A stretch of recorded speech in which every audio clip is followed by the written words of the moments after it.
I'm Rose Dioro, and welcome to the Rosemoor Roundtable, a limited discussion series hosted by myself and Samantha Brentmore, covering a range of topics specific to the romance audiobook industry. This 7th Roundtable discussion is digging into the unique nature of author-narrator relationships, or authors and narrators who have worked together over many books or series. The Rosemoor Roundtable is recorded over a live stream and produced and distributed by Brickshop Audio in podcast format. And now, here's your moderator for today, Samantha.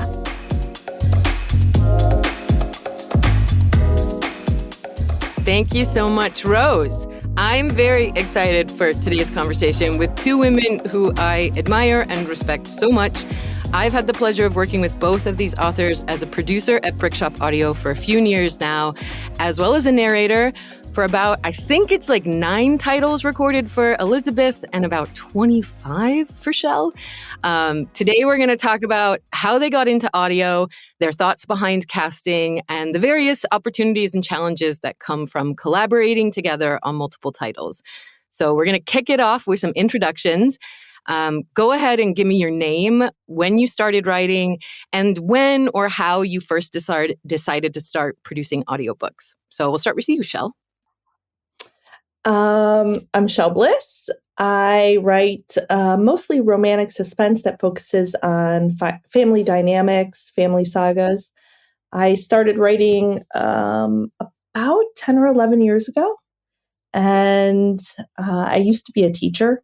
So I started writing when I was teaching, and eventually I was able to write full-time, which has been a wild ride ever since. So I love audiobooks. I think it's really enhanced the experience for my readers and myself, and I love working with you.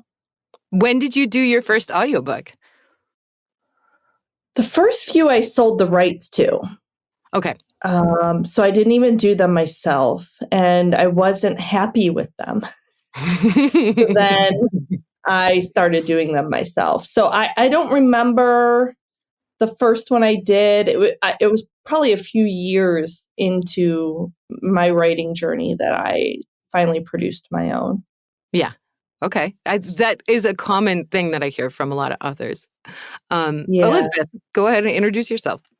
Okay. I'm Elizabeth O'Rourke, and I don't know what do I write? I write angsty, sometimes it's angsty rom-com, and sometimes it's angsty paranormal, and sometimes contemporary romance. And I published my first book in 2013. And I too sold the rights to my first 4 books, which I regret now. And then actually it was Chelle, who I might be jumping ahead here, but it was actually Chelle talking at RAM, Romance Author Mastermind, in one of those round table things. And you mentioned Brickshop for the first time. And that was when I've been hearing people say, oh, you should totally do your own audio. And that was the first time that I was really like, I might try this. So. Yeah. Okay. So you found Brickshop through word of mouth. Chelle, how did you find Brickshop? Word of mouth. Word of mouth. Yeah, you were like, okay, I got to do this on my own, and where do I even start? Yeah, I don't remember if it was Sawyer Bennett or Marie Force. I'm not sure, but someone, there was a talk in an author group, and they were like, Brickshop's, great to work with. And that was that. And I remember the talk I gave at RAM. It was about wide audio distribution. I think Findaway I talked about, and then I talked about Brickshop. You had mentioned them and they sounded great. And then I was still kind of intimidated. And then I asked Tia Louise and she raved about you guys too. So I was like, all right, I've heard from 2 people and they told me the same company. So. Okay. Well, now you're stuck with that group of scumbags that is Brickshop Audio. Yeah.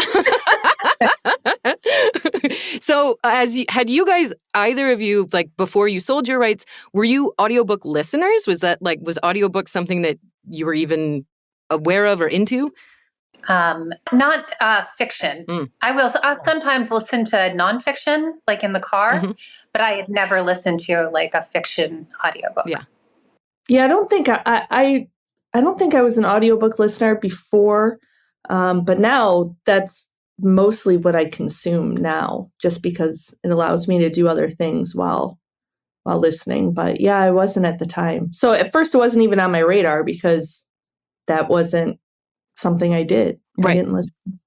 Yeah, I think, and a lot of people, once they start figuring out how they can start listening to them and bring it. My husband just recently never listened to audiobooks, spent years narrating, and he's like, like your work, not into it. And then he started listening to ones, and he was like, oh, this is great. I can do all these things. And when I'm driving, it's great. I was like, yeah, audiobooks keep me employed, sir. Do you guys feel like, so if you weren't really into audiobooks and putting your work into audio wasn't like a necessarily like passionate thing, did you feel like then there was a lot of market pressure as authors to put your stuff into audio?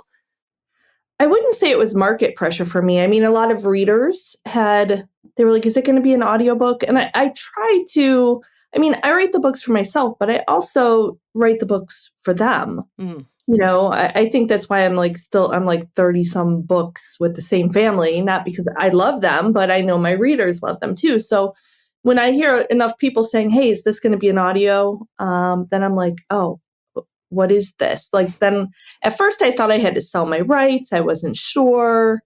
It was, so in a way it was market pressure, but I want to do whatever is going to allow my readers to consume my work. I will do what I can to make them happy. Yeah, you want to meet them where they are. Yeah. Yeah, for sure. What about for you, Elizabeth?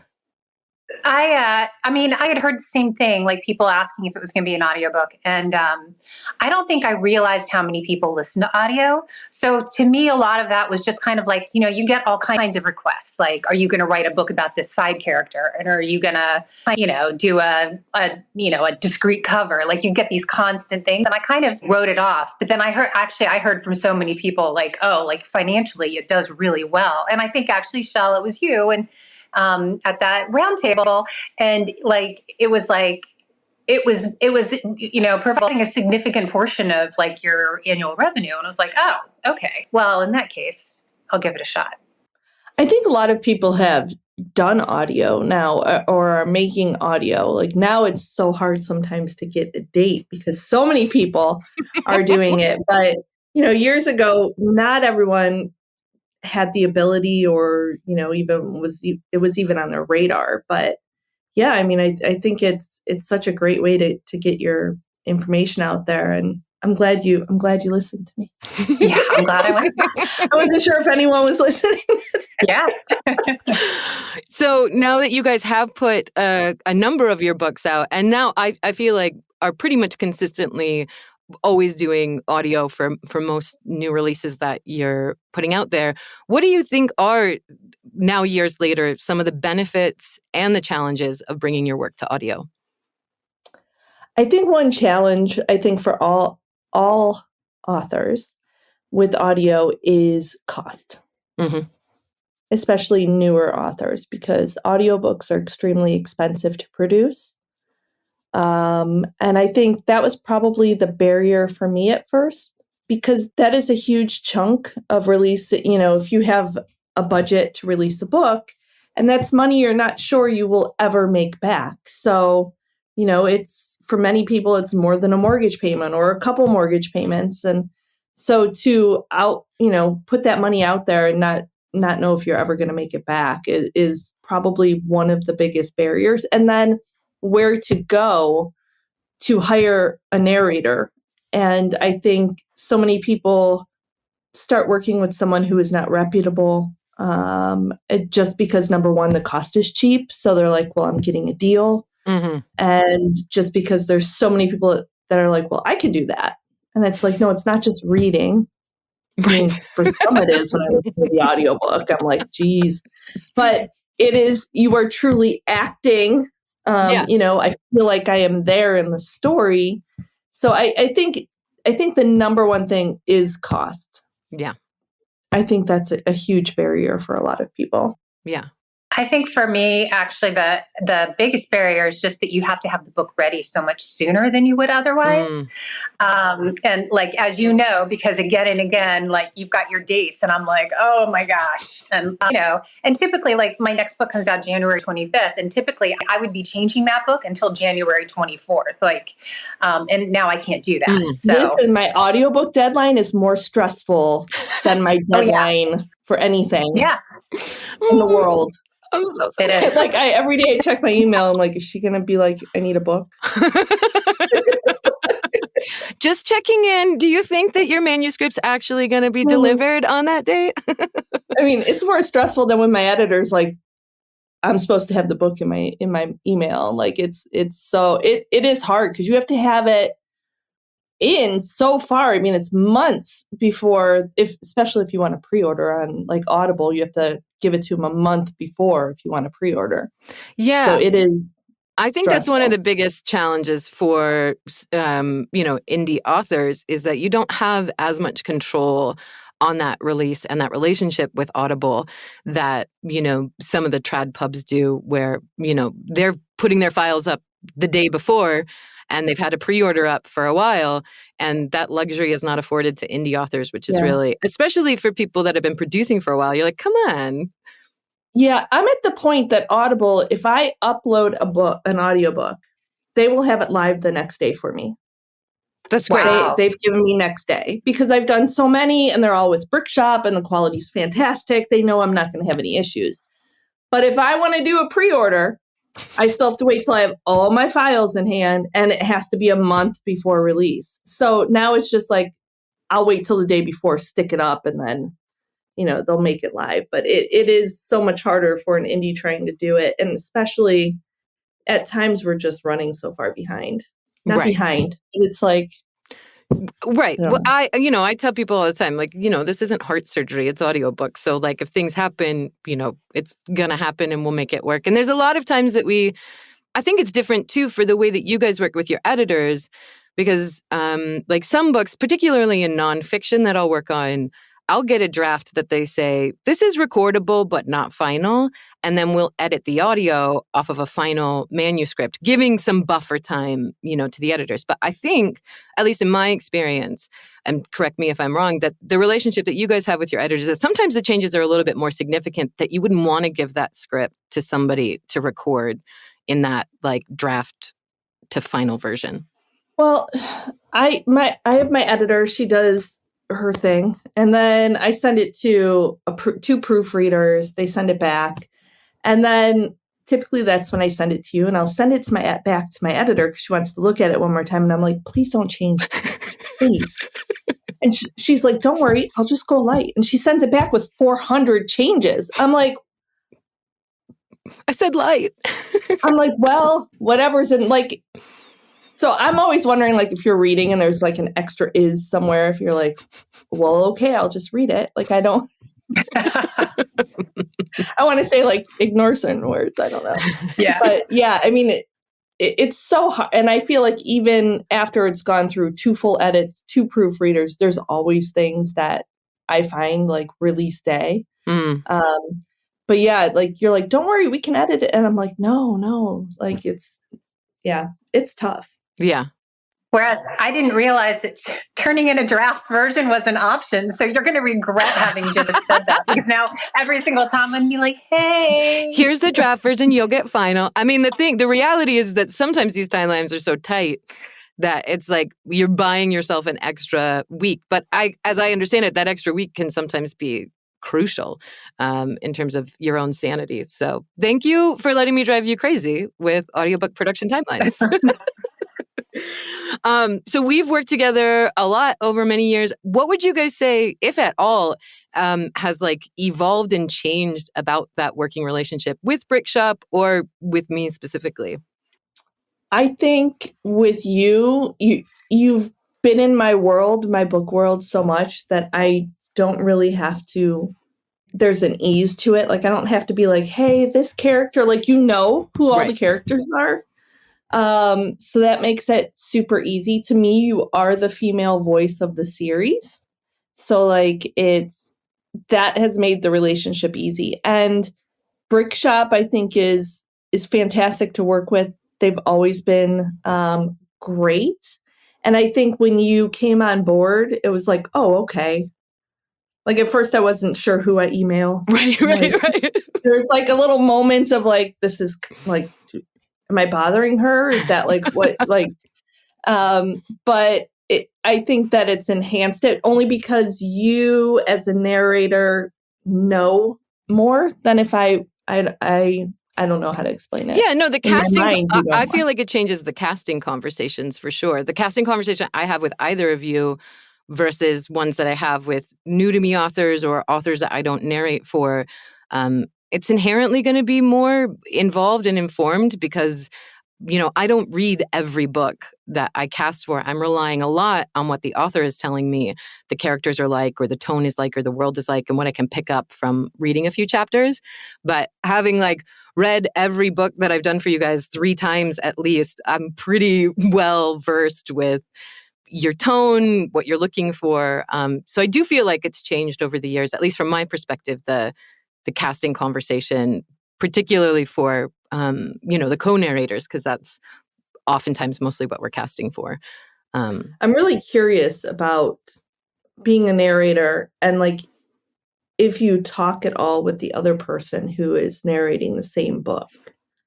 And I'm sure that role changed now that you're with Brickshop because you're working, booking that person who's working on the book with you. But is that something that narrators will reach out to the other person because they like, you know, Jason Clark's going to be on this book or Connor Crace is doing the other side. You guys message each other like, hey, what's this? Like, how do you pronounce? Listen, I'm horrible at sending you sheets on how to pronounce them. You're always like, are you going to get me that sheet? I'm like, well, just talk regular. And talking about how things change, I feel that I have enough of a rapport with both of you that like, I will say, for better or for worse, a degree of professionalism goes away. And it feels easy in that sense that I can be like, hey, girl, is it Kara or Kara this time? Like, are we, you know, what vibe we're doing on this? And so, you know, it's great for me because I feel like I have this easy relationship with both of you that I can have that. I do talk with co-narrators for sure.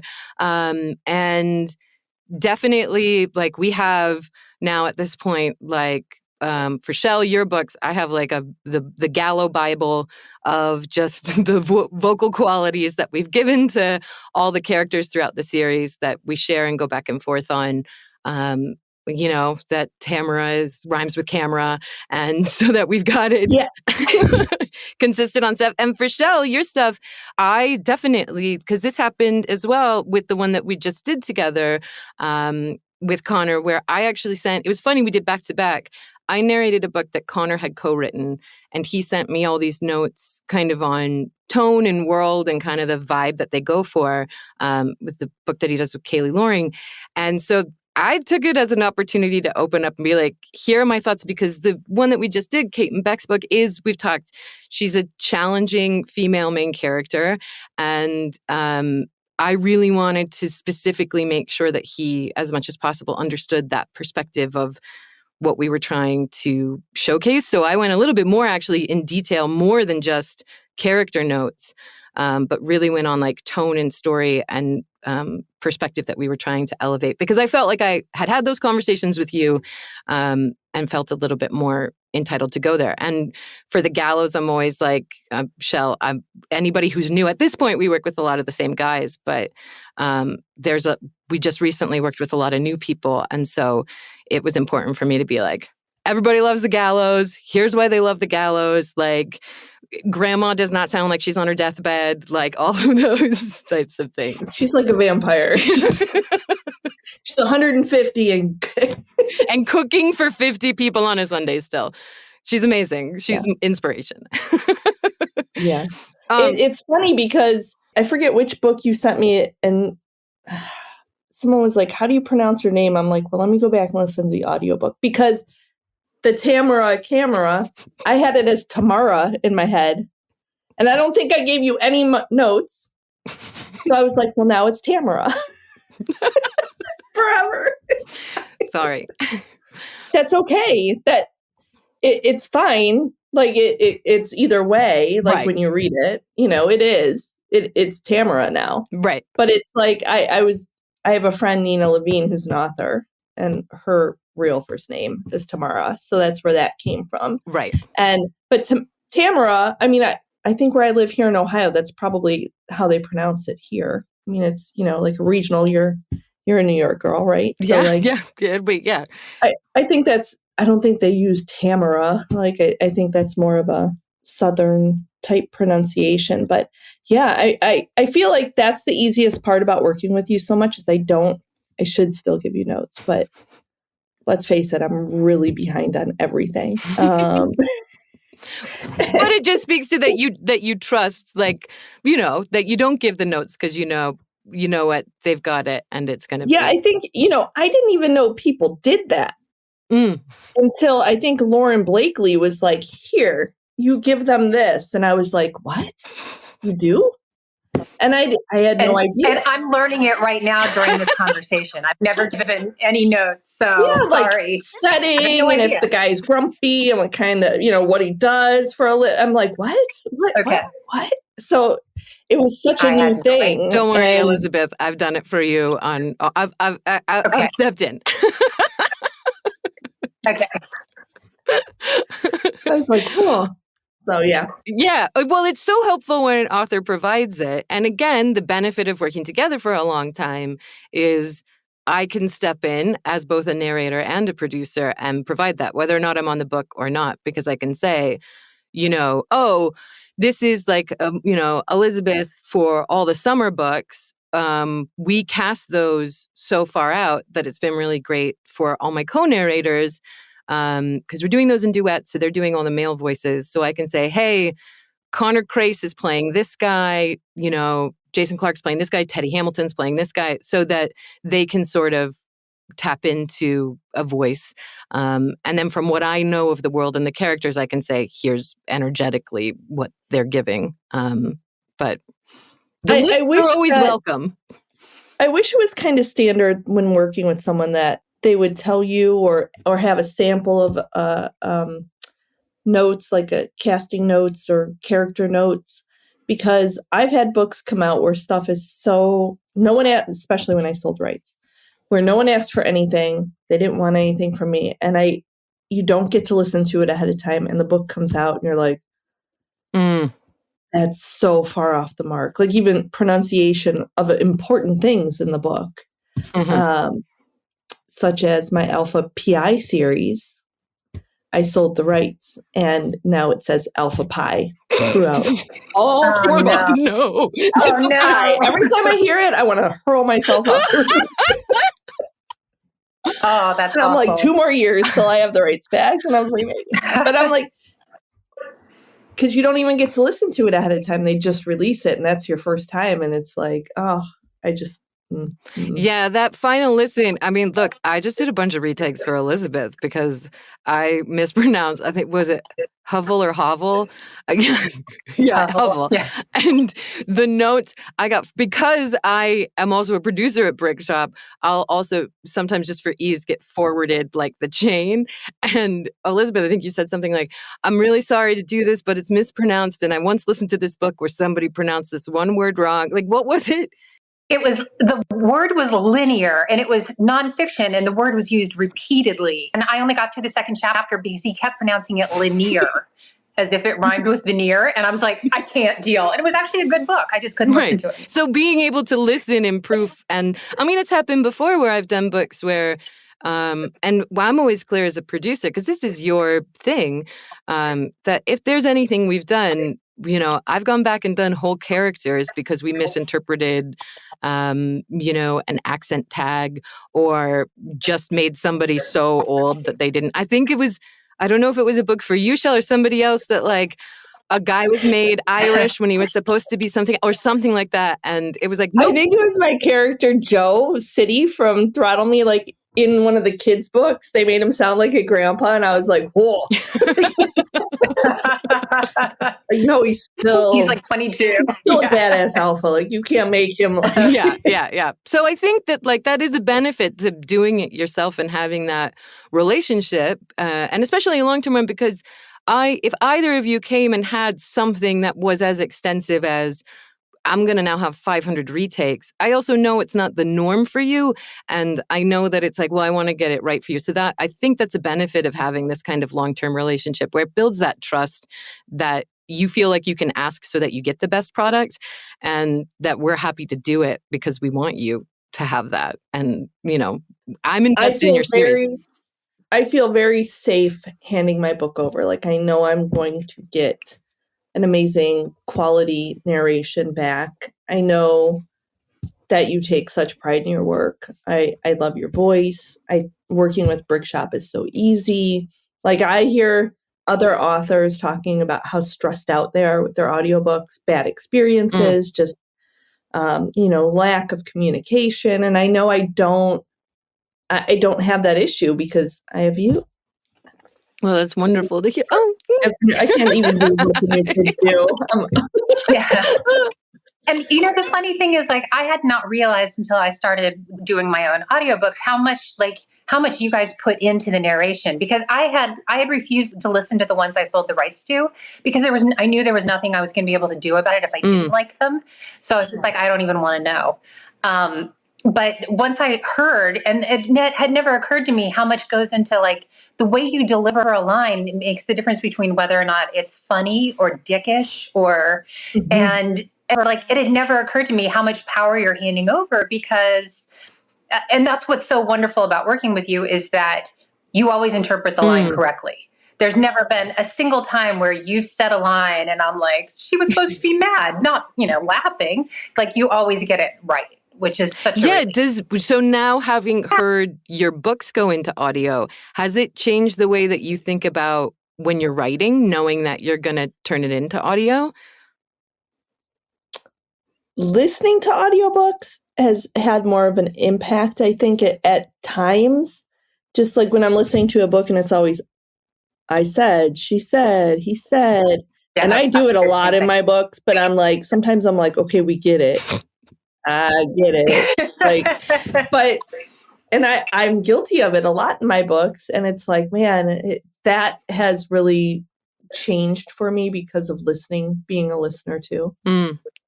I was going to say the same thing, that the dialogue tags, sometimes they're unavoidable, but I've started trying to do more like positioning the character so that, like, the attention in the story is drawn to the character, so you know who's speaking. So I don't have to say he said, just because I know that if I'm hearing it too much when I'm listening to the book later, I'm going to be like, damn. But then I also think if I don't put it, and they're going to narrate the audiobook, they're going to be like, which character's speaking?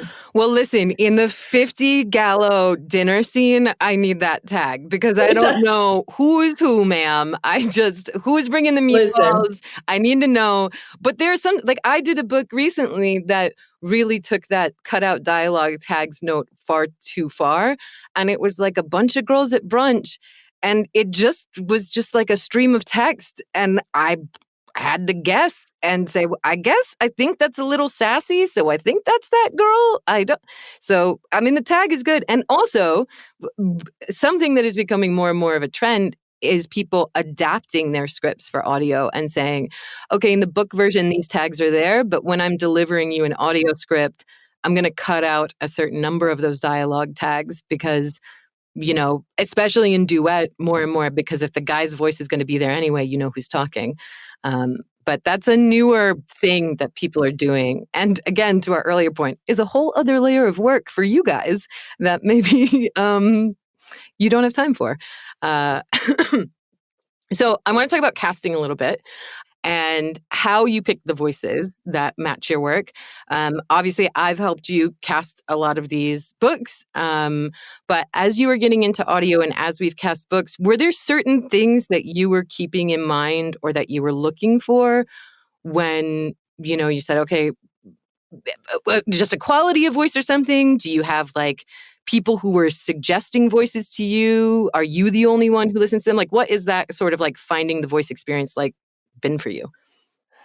I'm so picky when it comes to men's voices. I've learned that. Yeah.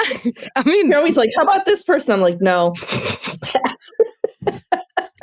I don't know what it is. Their voice has to be soothing to me, but also grumbly attractive. I like someone who talks at a slower pace because, I know people speed up their audiobook like 2 or 3 times. I have to really believe that the character that was in my head is saying those words. And if the voice doesn't match, like if I close my eyes, I'm not a person who's like, they were talking to me. No, but it kind of plays like a picture in my head when I'm writing it. Because I don't write from a notes or an outline. I just write. Mm-hmm. And so if it doesn't match the character in my head, I can't, even though I'm not the audience for the audiobook. And I feel like I've kind of got a core group, and I got some new narrators that we've been working with, which have really worked out. But yeah, it's so hard, and that's why I love doing my own audiobooks, because I don't like giving that up to another company, because I want it to match who's in my head for my readers. Well, and to Elizabeth's point, you're giving so much control over to somebody to interpret your words. So, and you're not going to be in there at the booth with them. So really you have to go on what you're hearing from those auditions or have heard from them on other books. What about you, Elizabeth? Like, what kind of informed your casting process on books? So, like initially I had sold the rights to the first 4, and then they did give me narrator approval. And it's hard because, like, for instance, all of the characters in those books are 20-ish. And so they're supposed to sound kind of young and a little naive. And the first option that they sent me sounded like she was kind of like an embittered middle-aged woman, and like a Marge Simpson's sisters. And I was just like, oh my God. But you don't feel like you can repeatedly shut them down. You know what I mean? So I was like, I really hope the next person they come to me with is okay. But with you, I mean, I feel like your voice can kind of be younger or can be older. And my main thing for me is, like, I feel like all of my female main characters are kind of strong generally, and they're pretty intelligent. And so I just want somebody who sounds strong and intelligent. And I already know that that's covered. So that's why I don't branch out. I'm lazy. I don't want to try to find somebody else. I already know that you've got it, and you pick the men for me. So yeah. I'm putting in none of the work. Well, I normally, because I know your work well enough at this point, I'll be like, just give me some details about who the guy is. And I know then tonally how you write and your voice and your POV and how angsty it gets and how kind of wry it can be at times. So I know that I can find some people within that. And Chelle, listen, nothing makes me feel better, particularly in this industry, to have an interaction with somebody that's actually turning down men left and right, because I do feel like so often, particularly in audio land, everybody's tumbling over themselves for all the male narrators, and nothing brings me more joy than being like, here's a binder full of boys, and you being like, no, none of them. So, it's a nice little power dynamic switch, I'll say. So okay. So I feel so bad though. I feel such guilt. Like, I know that it's their craft and they put their heart and soul in it. And I'm like, but there's so many authors and there's so many narrators. And I'm a firm believer that what your world is, and you're going to find the right voice. And so, yes, I can be putting so much into anything, but I'm just not the right fit for a certain author. And so I think it's just, it's finding those, but there's so many authors and there's so many narrators. And it's always so exciting when you find the people that... It's nice how many narrators there are now compared to, 8-9 years ago. It was so very small. Mm-hmm.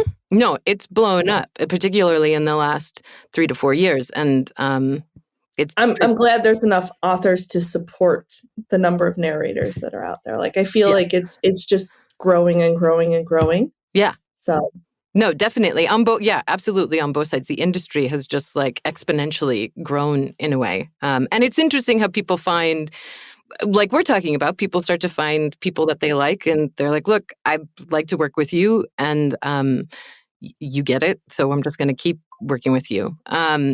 So Elizabeth, you talked about this a little bit. This is really awkward for me to bring up, but what was it about me? Like, because Chelle, you actually cast me on my first romance book ever. So the reason we're here is all your fault. And so what was it necessarily that I was bringing to the table that made you not only want to cast me, but consistently want to bring me back to your books? I think for the first book you did for me was The Devil in the Deep Blue Sea. And so Drew is kind of she initially comes across as being kind of superficial and a little like not dingy, but she needed to sound kind of young and like a pop star. But she also has a lot of like strength, and she's got a backbone. And so I felt like you were able to kind of do both. So, and then that experience just went so well that, and I already knew you were like a perfect Gemma, like you were made to be Gemma. So for the next book, and so I was just like, why mess with a good thing? So. And do you think now, it sounds like from what you said earlier, it's not necessarily that like my head is in your voice. You just trust that I know the women you write. And so I'm going to be able to embody them. Because some authors who have worked with people for a long time say, oh, I write for or with that narrator in mind. But that doesn't, for me at least, it doesn't feel like that's what either of you are doing. I feel like you're writing Chelle Bliss women and you're writing Elizabeth O'Rourke women, but I just know what those women are like, at least from my perspective. Yeah, when I'm writing, it's like, I mean, it's a bad thing kind of, but I'm kind of like method writing. Like the whole time I'm writing a book, if a character is a total witch, like I'm writing a witch right now, I'm terrible to everyone around me because that's like who I am. Like for 3 months, I'm going to be a horrible human being and I bark at people. And then, but yeah, it's just nice that I can hand it over and I don't have to worry. And there's not going to be, I already know there's not going to be any kind of awkward thing later on where I'm like, okay, well, this whole thing is wrong. I just don't, Right. It's not going to happen. So what about for you, Chelle? What was it that sort of made me a gallows girl for you and then made you want to say like, no, I want to bring her back for others? First of all, I don't remember how I found you. I don't know if you did maybe one for Sawyer or Marie or something, but when I heard your voice, I don't know, again, it's just, I'm drawn to it. Female voices are not my favorite, but yours was, it wasn't too high. It's not too low. Like I just liked the tone of it. I also liked your speed. I don't even know what that's called. Pacing? Yeah. Yeah. Like it just everything about it. And I feel like with my characters, like none of them, I don't know, all the girls I write, you just match with. Maybe at this point I have your voice in my head as I'm writing them. I mean, maybe I've Inception. Yeah.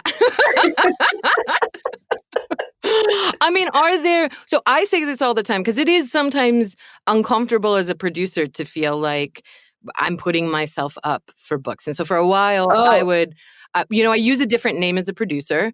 So people who don't know the connection sometimes won't know Samantha Brentmore is me if I'm working with you as a producer.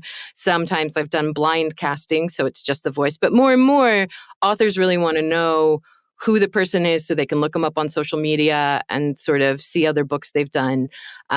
So when it comes to you guys, obviously we've worked together, but I think maybe you're sick of hearing this. But for you both, I consistently will email and go, I'll always make room. I love all your books, but if you're sick of me on your books and you want somebody else, like just let me know. And both times you guys are always like, please shut up. I think this is the first time I had other women on, was it 2 books? I think recently. And it was like, I felt like I was cheating on you. Even though you booked them, you were like, I'm full, but there's these great women. And I was like, I love their voice too, but I really felt like I was having an affair. Yeah. It was a weird feeling. More so than, like, I don't feel that way when it, like, the books pop back and forth between Jason and Connor and Lance. And right. Like, I don't feel that way, but with you, it was like, ooh. Oh. Oh, is there a type of character that you think you guys would write that you'd feel like, I think I really need a different kind of narrator for this? I mean, outside of like, obviously like identity casting and authentically casting for that, but are there types of women that you feel like you're like, let's find somebody else? I can't imagine. I mean, and like I said, like you, that it's just a relief to me that I don't have to worry about this. You know what I mean? I'm like, that's one thing that's taken care of. There's no learning curve anymore. I just send you the book. Yeah, that makes sense. I mean, I think the thing is too that you guys write I know the types of women and characters that you write. And we've done this, before, Chelle, with the number of books you write. Like when it's obviously not appropriate, we'll find somebody who's a match. But for the most part, I feel like I've got those Gallo ladies down and the love interests of those Gallo boys. Yeah, I mean, I can't imagine any character that I could write that I wouldn't want you to narrate or that wouldn't match with you. Because I think you do the range so well. And I think another thing that really made me be like, okay, she's the one, is I liked when you did the male parts, like how you do them. I think you're really great at that. Some are not, whether they're male or female, like doing the opposite sex in their narration. Sometimes that's, a deal breaker for me when I listen to theirs. But I mean, I think even if I did like a Grandma Gallo book at this point, like you would somehow, like you may sound like a young 150-year-old, but I think you would pull it off. Like I couldn't imagine anyone else's voice as my character. So. And back to your earlier question, I knew when I first wrote you guys, I knew that you were also Samantha Brentmore. And I had been forewarned. And I didn't want to pick you because I was like, all right, because if I have to be a pain in the ass, I'm going to end up burning this bridge. I was like, if this goes poorly, I'm not going to be able to I'm going to have to find a new company. So I didn't want to choose you for that first book. But then your voice was so perfect for the second one that I was like, well, it's a lot of the juggling that I have navigated as a producer narrator, because I understand how awkward that's got to be. There's actually the role of a producer, if I'm really doing my job, is to provide that buffer for you between the narrator talent and the post-production team so that you can be as witchy as you want.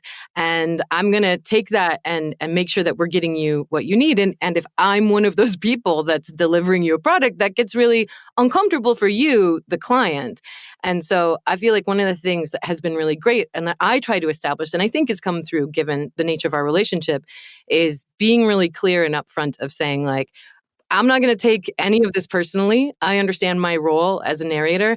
If you think it's like, I'm pretty blunt in a lot of my communication. So you can just tell me like, this sucked, lady. Like, I'm not feeling that or anything there. But that with other people, I'm less and less actually inclined to narrate projects that are like first-time relationships with authors, because I want to make sure that I establish that level of trust with them first so that they can have exactly what you're talking about, Elizabeth, that freedom to push back and advocate for what you want without feeling weird about it. Because I feel like you guys as authors have to navigate this in so many aspects of your work, whether or not it's like your designers or your marketing people, and like you don't want to burn bridges or piss people off, but you want to get what you paid for and you want to get what you asked. And like, you should not have to do that on your audiobooks, because it's like you said earlier, the one place where you actually have the least amount of control, because you're like, take my book, say the words right, I hope. So yeah. I think it's really, I think it is really tricky. And I'm so appreciative of the trust that you've put in us, but also the fact that you both seemed responsive to somebody who was like, be straight with me. I think you both have been straight in so many ways, whether or not it's about co-narrators or audition processes. And I think that goes to the earlier thing about roles I wouldn't be appropriate for in your books. I think that we have enough of a relationship that if a book landed on, I take enough responsibility to know that like if a book landed in my inbox and I scanned through it and was like, actually, as much as you have faith in me to play this 17-year-old doe-eyed, I don't know, whatever, may not be right. So I think I want to shift a little bit. We've talked about this in certain ways, but working with you guys both so consistently, for me, feels more collaborative than other titles I generally work on. I don't have access to the authors on a lot of other books that I do the way that I do for you guys, both because I'm a producer, but also because I've worked with you so long.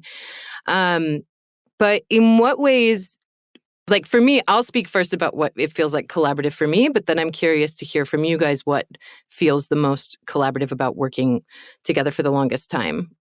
One is that I've gotten a little bold, I feel like, with maybe both of you, because I'm so invested in your worlds and your stories that like sometimes I feel like Chelle, maybe it was last year or something, I was like, here's some ideas for Gallows. Like, it'd be great if this happened. And Elizabeth, last year, I am not a hard seller on audio production because I know how expensive it is.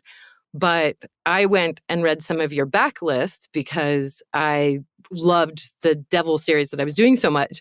And I feel like I kind of bullied you to turn Parallel and Intersect into audio because I just was so in love with the story and your writing. And I felt like I had a little bit more leeway to say, like, you totally don't have to, but I love this story so much and it would be great. And so it felt like there was a level of camaraderie and trust that I felt like I could, one, Chelle just be like, here's some ideas for books, take it or leave it. And Elizabeth be like, also, it'd be great if you made these audios. So maybe not as much of a collaboration of you guys just suffering my ideas. But I don't know, for you, there are ways that you felt like this relationship has felt collaborative as it's gone over time. I think now when I send you a book, if I don't hear from you, I'm like, oh, it must have been bad. I must have missed the mark on this book. Oh my gosh, no. It's usually now these days, it's just because she's so inundated in her inbox. I know. Like, I want to message you, like, did you read it? I need that affirmation. We're going to talk a little bit about later about the one that I just did for you, but because you're going to get some affirmation. Okay. What are you, Elizabeth?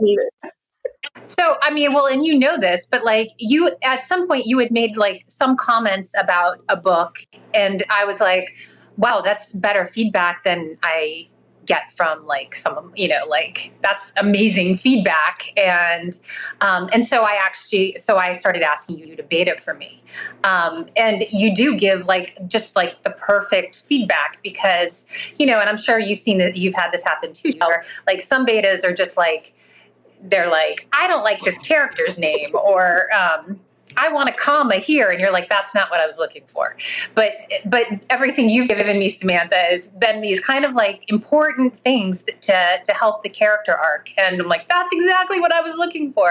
So, yeah, I mean, it's very collaborative. Yeah, that's been a huge hit. Like, I've never been asked to be a part of like that level of the process.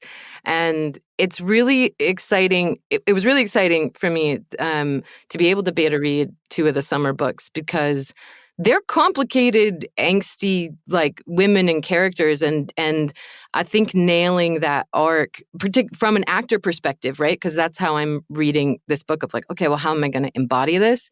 And also just meant so much of like, oh my gosh, like you really trusted me to, I rewrote, I think, my first email for the first book that I've been read like a million times because similar to you not casting me on that first book, I was like, if I piss off Elizabeth with this feedback, this relationship is dead.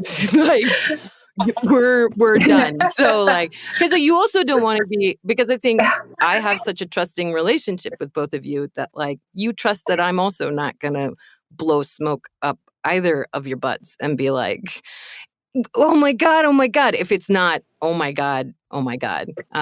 So yeah, figuring out that balance is tricky, but really thank you so much for trusting me with that.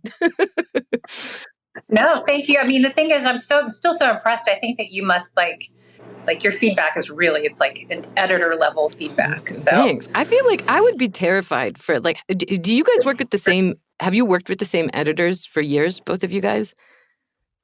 Yeah. That feels like the most intimate relationship. Like an author narrator, like this is an intimate relationship because you're like, don't F up my book. And I trust you're going to read the words right. But I feel like the editor relationship is almost even more intimate than that, no? Yeah. I mean, mine knows I'm a mess. Like she knows. Like I sent her today, I just threw a surprise release out there. It was a novella. And I sent it to her and I got a message from her on Facebook. It says, I love you, but you messed up every character. And I was like, how? And she's like, I don't know. You got everyone's spouses wrong. And I'm like, but I had the family tree pulled up. It's like, so she knows, like, I don't know how I did that. I don't know. But she knows my style. She knows things that I don't want to touch. I will not change, even though it might be grammatically correct. So that is a special relationship. I can't imagine working with anyone else. It's just so smooth and easy. I think she might be the third person, but we've been together probably 8 or 9 years now. And I just, it is it's a different relationship than I have with you. But yeah, I mean, like, I feel like she sees the worst and somehow makes it beautiful and readable. Well, she understands your intention, right? She helps you kind of carve Sometimes she'll it be out. like, I have no idea what you're talking about. I'm like, I'll read it and be like, I don't know either. Do you have a similar, like, long-term, like, do you feel like that relationship? Yeah, I have got with my developmental editor, and she's perfect because she gives me really good feedback, like the kind of feedback you give me that really helps elevate the story. And I tend to, I also don't like writing sex scenes, and I tend to punt on the sex scenes. And she'll come back to be like, "I'm sorry, bro, but you gotta give me more here, and you cannot fade to black again." So I mean, she can, but and she's also really nice because I'm really touchy. And if an editor comes back to me and is like, like, I've had editors who are kind of like, this is unpublishable or whatever. And like, when I get that, I'm like, okay, I can't work with you. And she's so nice when she delivers criticism. She's like, she should give a master class in delivering criticism, because even her criticism makes you feel good. So that's always the best, because I feel like that type of criticism and critique you can actually act on, and you don't feel like defeated by, as a squishmallow myself at times. I think it's because I spend so much time overthinking every choice I'm making in the booth that then if criticism comes in, I beat myself up for not catching it before. Like, I'm one of those people of like, how did I not think of that before? Okay, I want to talk about the 2 books, because I've just recorded 2 books for both of you. But before I talk about those 2, some people sent in some questions specific for, like, my perspective as a narrator of working with you guys. If they make you think of any follow-up questions, feel free to. But they were specifically about kind of, do I prep differently, and is it, like, hard to find different voices for all the books when you're doing so many books for someone? That was a lot of the common theme. And I think we kind of talked about this a little bit, both very kindly expressing a certain degree of, like, versatility of my voice. Thank you for that. But also, I feel like you guys write such specific characters that they feel different, even if I'm not doing, like, puppeteer clown voices. You know what I mean? Like, if I'm not, like, completely changing my voice for each book, I feel like what you guys put on the page, as long as I'm truthful to that, then it's just going to feel different for the listeners on the other side, because you wrote different women. Some authors have very similar writing styles book to book, and you kind of can't tell the difference. But I feel like you guys really, each book, I feel like they're so different. And particularly for you, Chelle, I know as soon as I'm voicing a character, she's going to show up in the next book at dinner with Grandma Gallo. So I better, like, I need to have a clear picture of who she is. But that's, like, just so informed by the work that you guys already are doing for me. So I wouldn't say it changes so much for me. But that really I'm piggybacking off of what you guys have already given me. Do you find, as people who are writing parts of series, that it's hard to think of those characters on the page differently each time? Or for you, you're like, no, they're so clearly different people, it's very easy to give them a different voice on the page? I don't have that. I feel like I don't. It sounds like Chelle might have a lot of characters and, like, a lot of. I feel like I don't have that many characters. Yeah, I mean, your series, this summer series, has a friend group where each couple is sort of getting their own story throughout that. Yeah, And they show up throughout. But yeah, they do feel like pretty. Like, to me, they feel pretty distinct. It's not like a family tree the way that the Gallows are. And you mentioned that family tree, Chelle. I go to that website and pull up that family tree every book. Wait, how about my readers are like, you got your family tree wrong. I'm like, I'm doing the best I can. Is it hard to come up with when these for each one's when you're working on a series that's as long as the Gallows have been? Some characters are more clear in my head on just their personality and things they do, and some are not. So sometimes it's harder than others. Yeah. I don't know. There's just so many characters. It's like I have trouble keeping track of them. I find my memory is just going away at this point. I mean, we're aging women. It happens. It's one of the joys of becoming a wise woman. I don't know. I'm like, who is, in my reader group, they'll be like, you should write this person's story. And I'm like, who is that? I don't know. Yeah. The waitress who showed up in the scene with the, yeah. I feel like when I see Elizabeth, for Chelle, I feel like it's always like this cousin that showed up needs their own book. And then for Elizabeth, it's always like usually related to your parallel series. Sometimes the Devil's series of like that guy they met on the beach or that asshole ex, when does he get his book? And you're like, it's always like some douche who's completely unredeemable. And I'm like, never. Even I can't make this guy dateable. Well, okay. So that makes me think I want to talk about the book. So I just recorded, in the last few months, I recorded books for both of you. So this is fantastic timing for me. I just did the Summer You Found Me, which is Kate and Beck's story for Elizabeth, and Dare, which is another Gallows story for Chelle. And this concept of unredeemable characters. So Elizabeth, one of the things I love about Summer You Found Me is that, and it's one of the things I love about working on a series back-to-back, is that Kate was a character in book 2 that was really framed up as somebody that was unlikable and to a degree a kind of off-page antagonist that then in book 3 becomes the protagonist that we need to be cheering for. I loved it, especially being able to have read book 2. So I have all of that information coming into it. In the same way that when I work on Chelle's books, I know kind of all this information of the family and these relationships before. Did you find it hard to write a book, or was it deeply satisfying to write a book for a character that was this antagonist that then became the protagonist? Caleb's book. So I just kind of felt like you needed to have Caleb's story too. And I sort of had Caleb's story in my head. And so I wrote Kate's book first, and then I wrote. Yeah, great. No. I think it's, it's so interesting because this is kind of going back to the editor and beta feedback. This is one that I know you've gotten some challenging feedback around throughout the process. And again, because of the nature of being able to have this relationship, I feel like I've frequently just maybe boldly been like, F those people. I love this story and this woman so much. And it made me, from a narrator, so I'm very worried because I think I got maybe too precious about this one. I felt like, one, because I knew some of that criticism, and I felt this weight that I brought into the booth to really do justice to her and make it feel like we were empathizing while also not trying to sugarcoat the choices that she makes.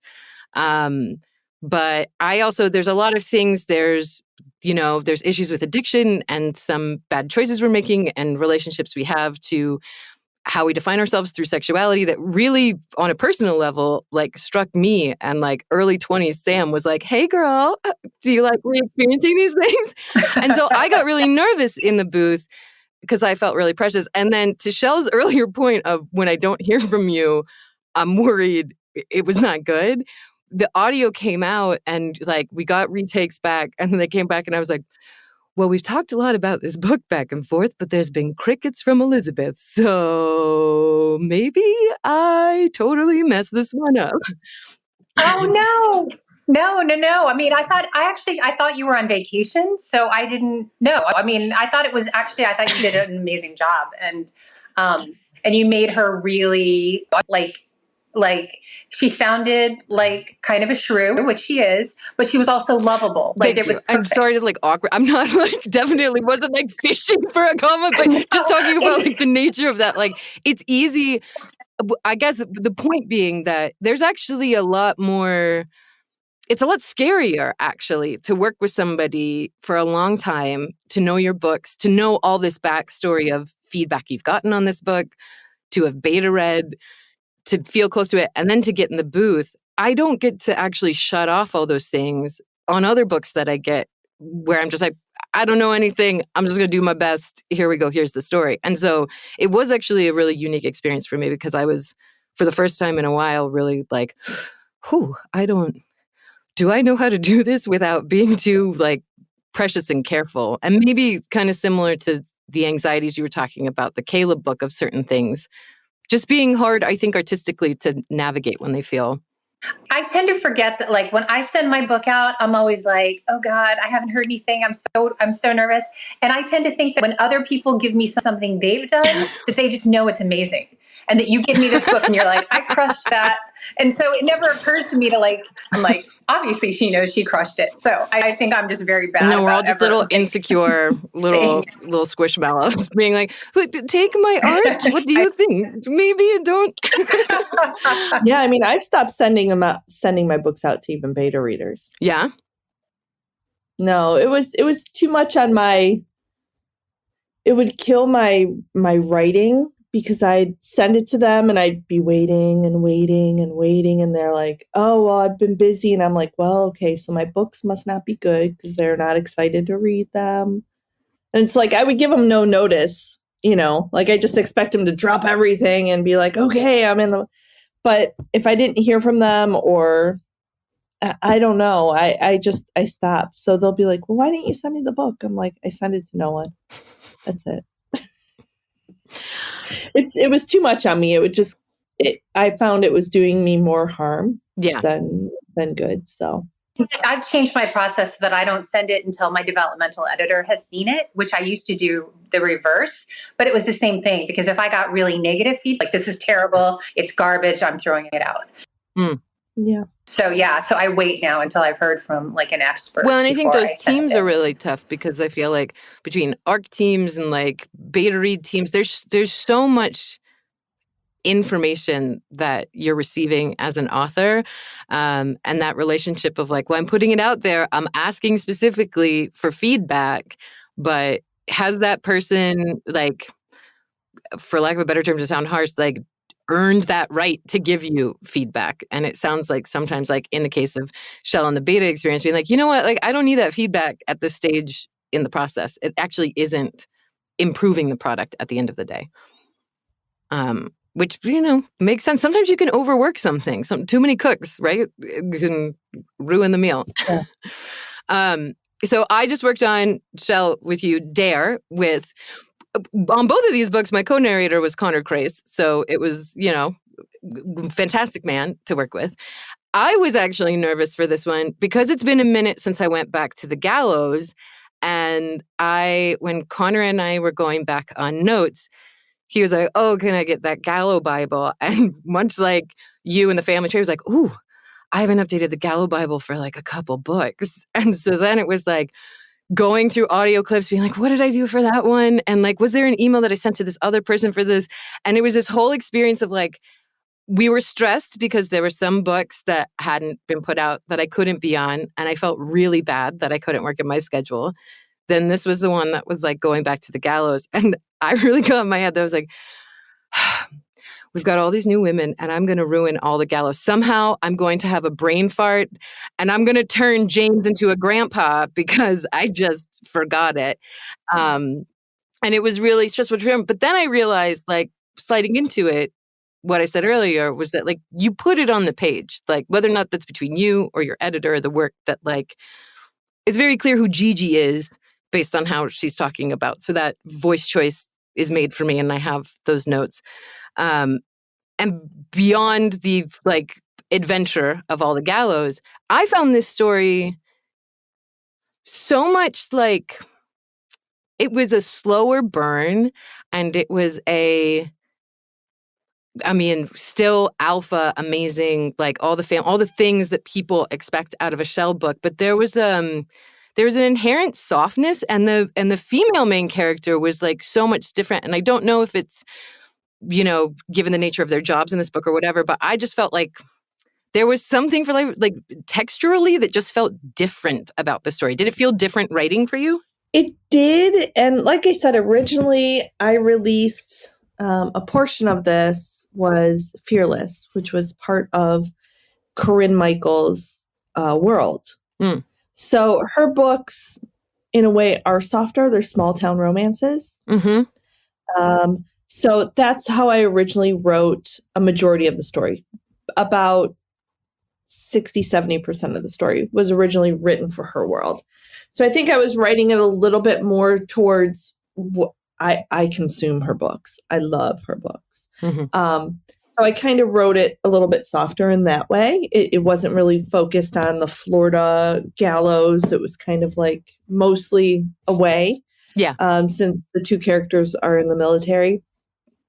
And then I wrote an extra 20,000 or 25,000 words new for the re-release. And I tried to put it a little bit more gallow in there, a little bit more family type stuff. But it was a different writing experience for me because I was writing it as part originally of someone else's world. So I didn't have the gallow, tattoo Mm-hmm. like that in my mind. So it was a different experience. It was kind of weird going back to a book. I remember when I wrote the book, I found it very difficult to write. I think it was during the pandemic when I wrote it. And when I went back, I was like, oh, this is actually really good.